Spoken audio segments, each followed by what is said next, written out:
Hi అండి. ఈరోజు ఒక విషయం చెప్తాను అనుకుంటున్నాను. యాక్చువల్‌గా రీసెంట్‌గా మేము ఒక చుట్టాల ఇంటికి వెళ్ళాము. చుట్టాల ఇంటికి వెళ్ళినప్పుడు అక్కడ పక్కన వాళ్ళు ఒక ఆమె ఉందండి. ఆమె హ్మ్, పావడా చుట్టుకొని వచ్చేస్తుందండి. ఏజ్డ్ పర్సనే.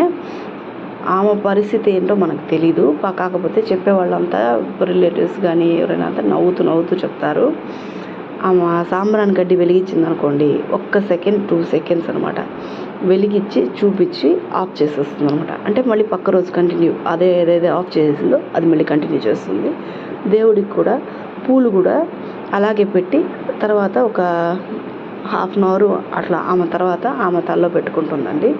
ప్లస్ ఇక్కడ ఏంటంటే ఆమె తినేటప్పుడు 2 గిన్నెల్లో వంట చేస్తుందండి. ఒక కుక్కర్ గిన్నె కానీ అన్నం వండుకునేదంటే, ఇంకొకటి సాంబార్ అన్నమాట. ఆమె ఎలా తింటుందంటే అన్నం ముద్ద నోట్లో పెట్టేసుకొని సాంబార్ అలా గంటితో పోసేసుకుంటుంది.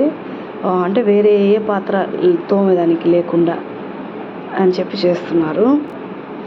అది కూరగాయ అంటారా, సగం అరటికాయ లేదా ఒక చిన్న బీట్రూటు అట్లా చేస్తుంటే వాళ్ళకి ఫన్నీగా ఉందండి. పిల్లలకి అత్త పిల్లలకి. నాకేమనిపించిందంటే ఇప్పుడుండే దీంట్లో పరుల సొమ్ము కోసం కకృతి పడుతుండే వీళ్ళని చూసామే. ఆమెకున్నంతలో అది దేవుడికి పెట్టి ఆమె అనుభవించడం, తనకున్న దాంట్లో నాకు ఇంతే ఉంది, నేను ఇంతే మొక్కగలను అని చెప్పే నీతి కనిపించిందండి ఆమె దీంట్లో. మీరేమంటారు? ఇట్లా చాలానే ఉన్నాయి చెప్పుకుంటూ పోతే.